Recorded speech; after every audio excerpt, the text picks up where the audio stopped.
Have you ever wanted to make your photos super cool and dreamy and ethereal and glowy, and you've seen a lot of people on Instagram do it and you want to do it too? Well, I'm going to show you how to do that today. So what we're going to do is create what's called an Orton Effect. Right now I'm here in Lightroom and I have a photo from the Tetons. It's a cool photo that I like. We have all this cool stormy cloud over the mountain range there, all this neat light coming through, and I just really like this tree. I think the tree was really cool, and I don't know, being artsy with my composition here with that single tree. I may actually just raise the blacks and the shadows just a little bit, but I think that's overall pretty good. So now what we're gonna do is I'm just gonna hit Command E. You could also just come up here to your photo tab, go into edit, and then edit in Adobe Photoshop. But I'm just going to hit Command E.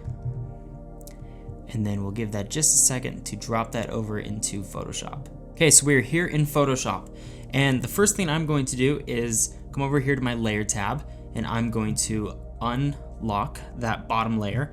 And then I'm going to hit Command J and just do a copy of it. And now we're gonna make our effect. So essentially what we're doing with an Orton effect, kind of what we wanna look at, is we're wanting to try to achieve glowy highlights.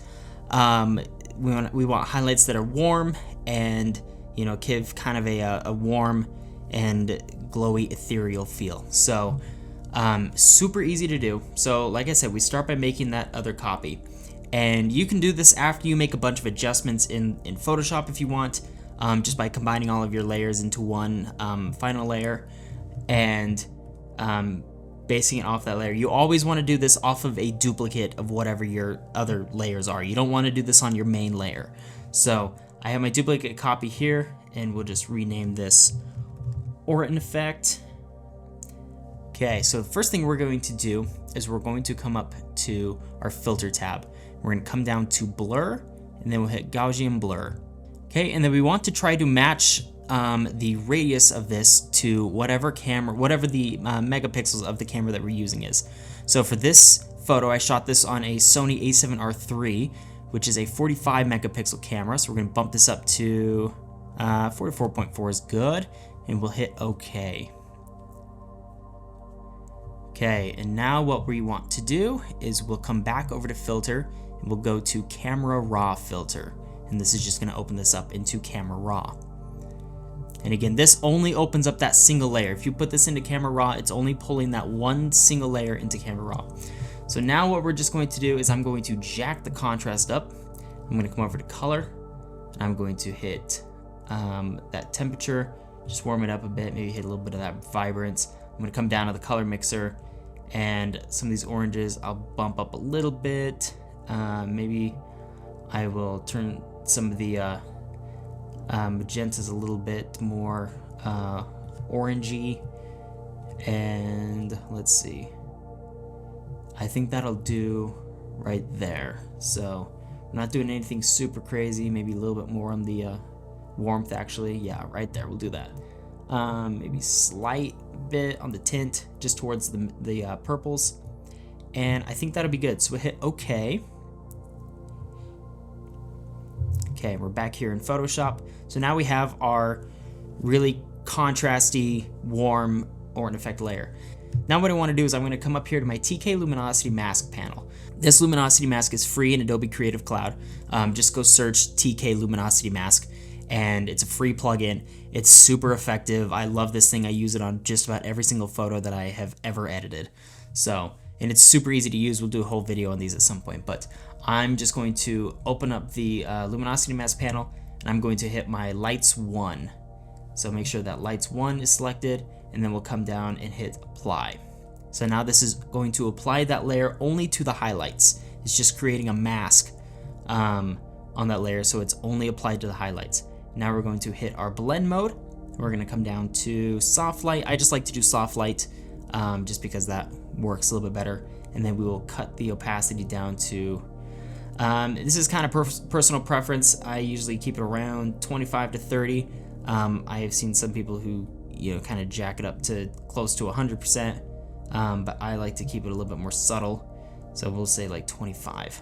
So, okay, we'll do a little before and after. So this is without the Orton effect. This is with the Orton effect, without and with. just a little glow. It's very, very slight. We actually might bump the opacity up on this. Let's jack it up to like 40 maybe. Okay, so without the Orton effect, with the Orton effect, and then I might even come in here, add a little bit of a dodge layer. Again, I'm actually gonna do mid-tones. This is a little bit extra. Turn on my brush, and then I'm just going to add a little bit of light down here at the very bottom. So, yep, I like that a lot. So then we'll hit Command W, and we'll hit Save. And this is just gonna pull it right back into Lightroom, so super easy. Okay, so now we have our final image right here in Lightroom. So, like I said, this is a super easy process. There's really not much, you don't really even need that much knowledge in Photoshop to be able to do this. It's very, very simple. I like it just because, one, it gives us that kind of glowy feeling. It kind of softens the image down a little bit and just warms up some of those highlights. I also like it because it makes it just a little extra punchy with the colors. It kind of brings out some of those oranges a little bit more. So this is a really effective tool to use when you have some really strong light in your photo. So it does a really good job at warming it up just a little extra push to that warmth. So, and again, it just makes it a little bit more punchy. So that's why I like to use it. Obviously, this is a little bit more of a creative thing. You don't have to use this if you don't want to, but it's just kind of a fun little extra tool to be able to throw into your photos when you want to. So, but yeah, that's gonna be it. Let me know if you have any questions, and let me know if you need help with any, figuring anything out using Photoshop. There are a lot of different ways to use Orton effects, and there's a lot of different ways to make Orton effects, and you can use this by using a color balance adjustment and all these different things. But I like to just use Camera Raw filter. Just, I don't know, it's simple to me. But let me know if you have any questions, and we'll see you in the next video. Bye.